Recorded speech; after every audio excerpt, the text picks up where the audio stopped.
that your mom was a homewrecker so that you should stop feeling so entitled in this family dahil nakakasawa na.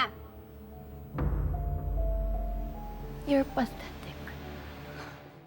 Nag-viral nitong nagdaang araw ang intense scene ng mga aktres na sina Bel Mariano at Maris Racal sa serye nilang Can't Buy Me Love matapos na ikumpara ng ilan ng acting umano ng dalawa sa nasabing eksena. Sa naturang scene kasi kinumpronta ng karakter ni Belle na si Caroline Chu ang karakter ni Maris na si Irene Chu patungkol sa isang property na pinag-aagawan nila para sa isang proyekto. Kakaiba't parehong magaling na na-deliver ni na Maris at Belle ang eksena at hinangaan din kung paano nila binitawan ang kanilang mga linya.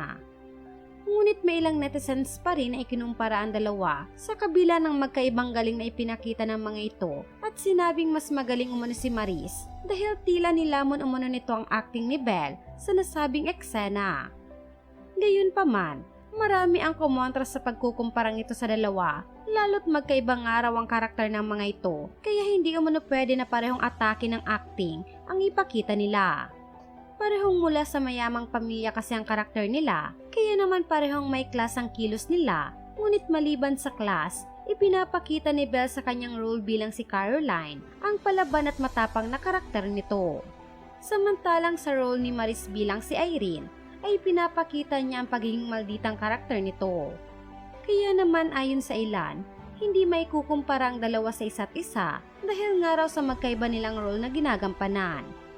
Narito ang ilan sa mga komento ng mga netizens tungkol dito. They both slayed. Alam nila kung anong role ng character nila.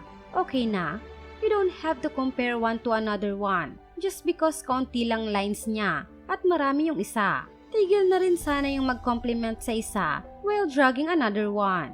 Magto 2024 na. Tigil nyo yan. Hindi mo pwedeng ikumpara ang orange at apple dahil magkaiba sila. Kagaya ng hindi mo pwedeng ikumpara ang acting ng mga artista na pinoportray ang mga characters na magkaibang personality. First time pa lang may gumanap ng stoic role dito sa Pinoy teleserye yung bida, kaya di sanay yung mga tao sa ganito.